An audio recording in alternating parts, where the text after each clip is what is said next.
For today's Flag Football Plays Chalk Talk, we want to look at a play that we saw a couple weeks ago, and it was from either one of the NAIA college women's teams or high school.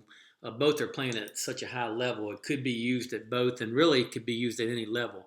But one of the things we like best about this play is that we'd almost be willing to bet that it came off of a fake to the jet sweep, and you've got like a smash concept over here with your quarterback rolling to the right, and you've got the high-low concept and the ability for your quarterback to run as the third read. But here's what they did in this play. We thought it was a fantastic play, and it ended up in a touchdown in the red zone. They bought the widest receiver. We'll call it the F, because typically in a 2x2, the F would be in the slot right here.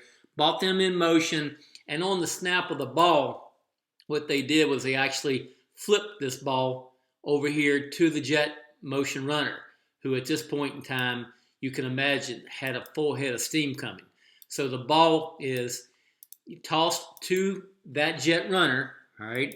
And I'm just going to draw a little line in here so you can see that.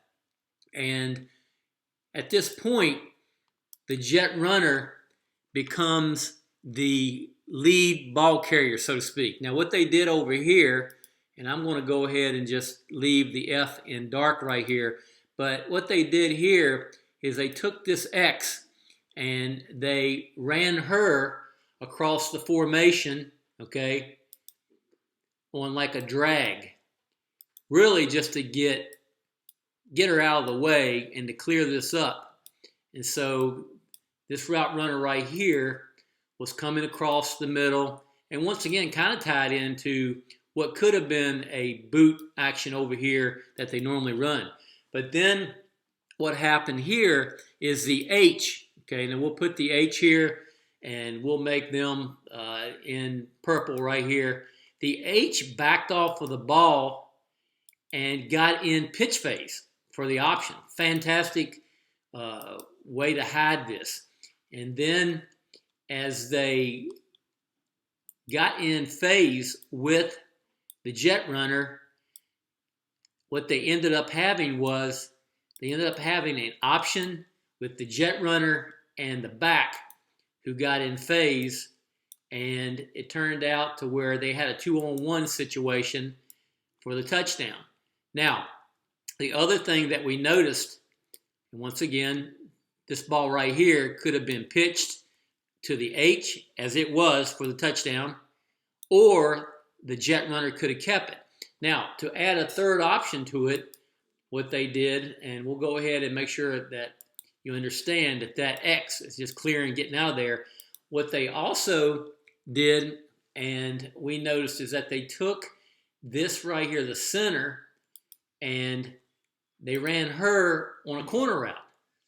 And she actually is more like a sideline or end zone type route. Obviously, the snap was important.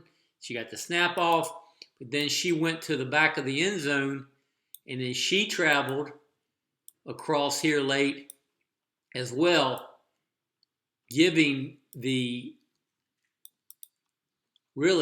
option runner the ability where she could have taken that ball and thrown it to her. So what you end up having is a very creative way of getting a option with the F or H, or even the H can throw it to the center, and it all comes off of what would be a normal play of a boot away from all of this over here to a high-low with the Z and the Y, and the X coming late, and your quarterback having the ability to run. Very creative way of making at least 2 plays out of 1, and maybe 3 or 4.